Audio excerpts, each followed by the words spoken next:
Hello friends, आज के video में हम बात करने वाले हैं नव भारत साक्षरता परीक्षा के दौरान असाक्षरों का मूल्यांकन होता है। असाक्षरों की परीक्षा होती है। असाक्षरों की परीक्षा होती है तो परीक्षा के दौरान ही असाक्षर व्यक्ति का पंजीकरण फॉर्म भरा जाता है, जिसे हम असाक्षर पंजीकरण प्रपत्र भी कहते हैं साथियों। तो इसे किस प्रकार से भरना है और भरते समय क्या क्या सावधानी रखना है, साथ ही फॉर्म भरने के क्या निर्देश है ताकि फॉर्म स्पष्ट रूप से हम सही भरा जा सके। तो साथियों, आप थंबनेल में राइट साइड में देख सकते हैं, यहाँ पर पंजीकरण प्रपत्र दिखाई दे रहा है। इसको हम पूरा देख लेते हैं और किस प्रकार से भरना है पूरे प्रपत्र पे साथियों हम बात कर लेते हैं और कौन कौन सी सावधानी रखना और कौन से निर्देश है जिनको ध्यान में रखते हुए यह पंजीकरण प्रपत्र या फिर कह सकते हैं असाक्षर पंजीकरण फॉर्म भरा जाता है। तो साथियों देख लेते हैं पंजीकरण फॉर्म को और उसे किस प्रकार से फिल करना है ये भी देख लेते हैं। इसी क्रम में साथियों आप स्क्रीन पे देख सकते हो ये पंजीकरण फॉर्म है जो आपको दिखाई दे रहा है साथियों। ये स्पष्ट नहीं दिखाई दे रहा है पूरा फॉर्म एक साथ में, इसलिए साथियों हम इसे बड़ा कर लेते हैं और कॉलम बाय कॉलम हर जानकारी को देख लेते हैं। तो साथियों ये स्क्रीन पे हमने इसको बड़ा कर लिया। ऊपर देखेंगे तो लिखा हुआ राष्ट्रीय मुक्त विद्यालय शिक्षा संस्थान और इस प्रकार से नीचे देखेंगे तो लिखा हुआ है मूल्यांकन प्रमाणन के लिए पंजीकरण प्रपत्र यानी रजिस्ट्रेशन फॉर्म नव भारत साक्षरता कार्यक्रम। और इस प्रकार साथियों असाक्षर व्यक्ति का पंजीकरण फॉर्म भरना है। तो यहाँ पे आप देखेंगे तो जो असाक्षर व्यक्ति है जिसका ये फॉर्म भरा जा रहा है उसका यहाँ पे फोटो लगा देना। साथियों ध्यान रहे कि हर व्यक्ति के लिए फॉर्म अलग अलग भरा जाएगा, तो एक व्यक्ति के लिए फॉर्म भर लेते हैं पहले, इसी प्रकार से अन्य व्यक्तियों के लिए हमें फॉर्म भरना है। पहले नंबर की बात करें तो राज्य या राज्य क्षेत्र का नाम, तो साथियों यहाँ पे जो प्रदेश है उसका नाम लिख देना है हमें।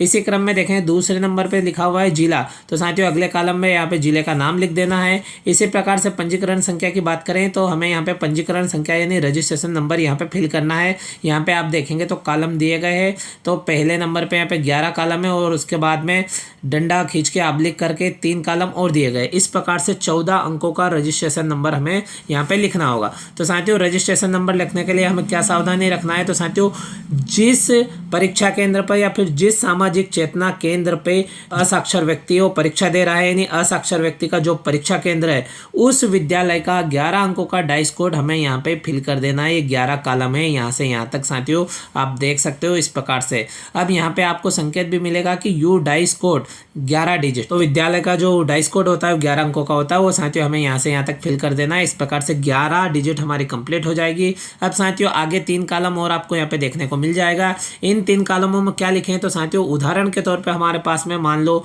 20 असाक्षर व्यक्ति है जिनकी हमें परीक्षा लेना है, तो हमारे इस प्रकार के 20 फॉर्म भरे जाएंगे यानी पंजीकरण प्रपत्र पंजीकरण फॉर्म 20 भरे जाएंगे। तो जो पहला व्यक्ति है जिसके लिए पंजीकरण फॉर्म भर रहे हैं उसको हमें नंबर देना होगा 001।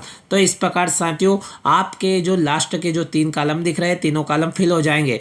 जैसे 0 लिख देना है, 0 लिख देना, 1 लिख देना है। इस प्रकार से पहले व्यक्ति का पंजीकरण हो जाएगा 001।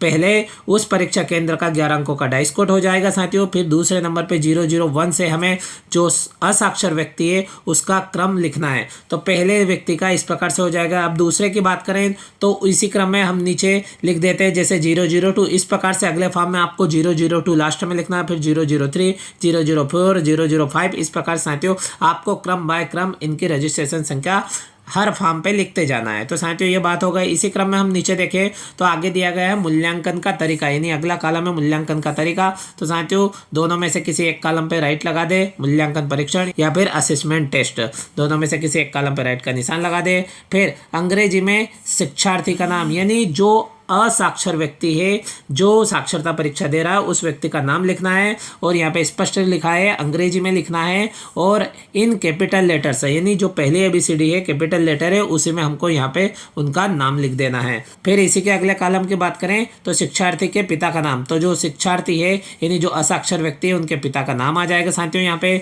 इसी क्रम में शिक्षार्थी की माता का नाम, तो उनका नाम भी लिख देना है। इस प्रकार साथियों हमें सभी का नाम इंग्लिश में लिखना है। इसी क्रम में अगले कॉलम की बात करें तो शिक्षार्थी की वैवाहिक स्थिति, यदि विवाहित है तो इस पर राइट लगा दे, अविवाहित है तो इस पर राइट लगा दे। इसी प्रकार साथियों शिक्षार्थी की आयु, तो साथियों शिक्षार्थी की जो आयु है उम्र है वो यहाँ पे लिख देना है। आधार कार्ड में देख करके उस हिसाब से डेट ऑफ बर्थ देख के हमें लिख देना है। और इसी प्रकार से लिंग की बात करें साथियों तो यहाँ देख सकते हो पुरुष, महिला या फिर अन्य। इस प्रकार साथियों मेल फीमेल या अदर इस पर आप टिक कर देंगे। किसी एक कॉलम पे टिक कर देंगे। और इस प्रकार से दिव्यांग की बात करें तो साथियों यहाँ पे यदि दिव्यांग है तो यस पे या हाँ पे राइट लगा दे, नहीं है तो नहीं पे राइट लगा दे। इसी प्रकार से साथियों यदि हमने दिव्यांगता में यस पे राइट लगाया यानी जो असाक्षर व्यक्ति एग्जाम दे रहा है वो किसी प्रकार से दिव्यांग है तो साथियों यहाँ पे जब हमने यस पे राइट लगाया है तो यहाँ पे दिव्यांगता का प्रकार हमें यहाँ पे नोट करना होगा, यानी वो दिव्यांगता है उसे किस प्रकार की वो यहाँ पे लिखना होगी। फिर श्रेणी की बात करें, कैटेगरी की बात करें तो साथियों यहाँ पे सभी श्रेणी दी गई है, सामान्य, अन्य, पिछड़ा वर्ग, अनुसूचित जाति, अनुसूचित जनजाति, अल्पसंख्यक। इस प्रकार साथियों आप देख सकते हो यहाँ पे जो कैटेगरी दी गई है उस हिसाब से आपको राइट का निशान लगा देना है। कैटेगरी के पास में आपको बॉक्स दिया गया है उसमें राइट का निशान लगा देना है। शिक्षार्थी का मोबाइल नंबर, यहाँ पे उनका 10 अंकों का मोबाइल नंबर दर्ज कर देना है। फिर शिक्षार्थी की आधार संख्या यदि उपलब्ध हो तो साथियों उपलब्ध हो तो यहाँ पे आधार संख्या लिख देना है, अन्यथा इसे हम खाली भी छोड़ सकते हैं क्योंकि लिखा हुआ इफ अवेलेबल, यदि उपलब्ध हो तो। फिर शिक्षार्थी के मूल्यांकन केंद्र आब्लिक स्कूल का नाम और पता। तो साथियों यहाँ पे मूल्यांकन केंद्र की बात करें तो जहाँ पे असाक्षर व्यक्ति परीक्षा दे रहा है जिसका हमने ऊपर डाइस कोड लिखा है उसी स्कूल का यहाँ पे नाम एवं गाँव का नाम यानी स्कूल का पूरा पता यहाँ पे लिख देना है। इस प्रकार साथियों आपने देखा कि ये जो पंजीकरण फॉर्म है इस प्रकार से हर असाक्षर व्यक्ति के लिए एक पंजीकरण फॉर्म भरा जाएगा जिसमें हमें फोटो लगा देना है और जो आवश्यक जानकारी वो फिल कर देना है। केवल इसमें आधार नंबर यदि उपलब्ध नहीं हो तो नहीं लिखना है, बाकी सभी जानकारी साथियों हमें फिल करना होगी। और साथियों निर्देश की बात करें तो इसी के पृष्ठ के पीछे यानी जो पंजीकरण प्रपत्र है, जो रजिस्ट्रेशन फॉर्म है असाक्षर व्यक्ति का, इसी फॉर्म को आप बैक करेंगे, इसको पलटाएंगे तो उसी के पीछे इस प्रकार के निर्देश आपको देखने को मिल जाएंगे जो आप देख सकते हो और स्पष्ट लिखा रहेगा कि फॉर्म भरने के निर्देश आप देख सकते हो। अब साथियों महत्वपूर्ण चीज़ है उसी पे यहाँ पे बताया गया है। पहले नंबर पे लिखा हुआ है कि पंजीकरण संख्या 14 अंकों की होनी चाहिए। तो हमने साथियों बात कर ली किस प्रकार की होगी, तो यहाँ पे उसी बात को स्पष्ट किया गया है। तो आप देख सकते हैं पंजीकरण संख्या यानी यू डाइस कोड प्लस क्रमांक यानी जो क्रमांक रहेगा वो लिखना है और शिक्षार्थी की इस प्रकार से सूची में जो संख्या वो हो जाएगी।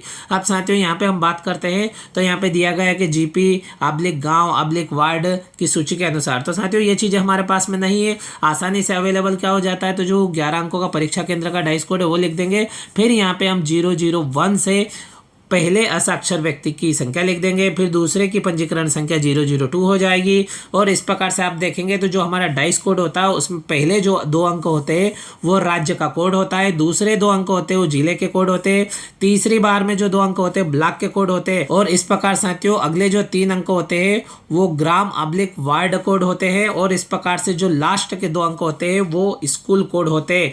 इस प्रकार साथियों इन 5 कोडों को मिल करके विद्यालय का यू डाइस कोड बनता है साथियों। इस प्रकार से आप देख सकते हो और आगे साथियों यहाँ पे 001 002 करके आप क्रम बाय क्रम एक के बाद एक असाक्षर व्यक्ति का यहाँ पे पंजीकरण संख्या दर्ज कर सकते हैं। और इस प्रकार से दूसरे नंबर की बात करें तो कृपया मूल्यांकन के तरीके, वैवाहिक स्थिति, लिंग, दिव्यांगता और श्रेणी के लिए कॉलम के सामने उपयुक्त बॉक्स में टिक करें। तो साथियों ये सभी सावधानी रखते हुए पंजीकरण प्रपत्र को आप बहुत आसान तरीके से भर सकते हो साथियों। और इसी में आप नीचे देखेंगे तो यही सारे फॉर्म भरने के निर्देश आपको इंग्लिश में भी देखने को मिल जाएंगे। आशा है साथियों आपको जानकारी अच्छी लगी होगी और इस प्रकार साथियों आप नव भारत साक्षरता परीक्षा के दौरान पंजीकरण प्रपत्र या फिर पंजीकरण फॉर्म बहुत आसान तरीके से भर सकते हैं।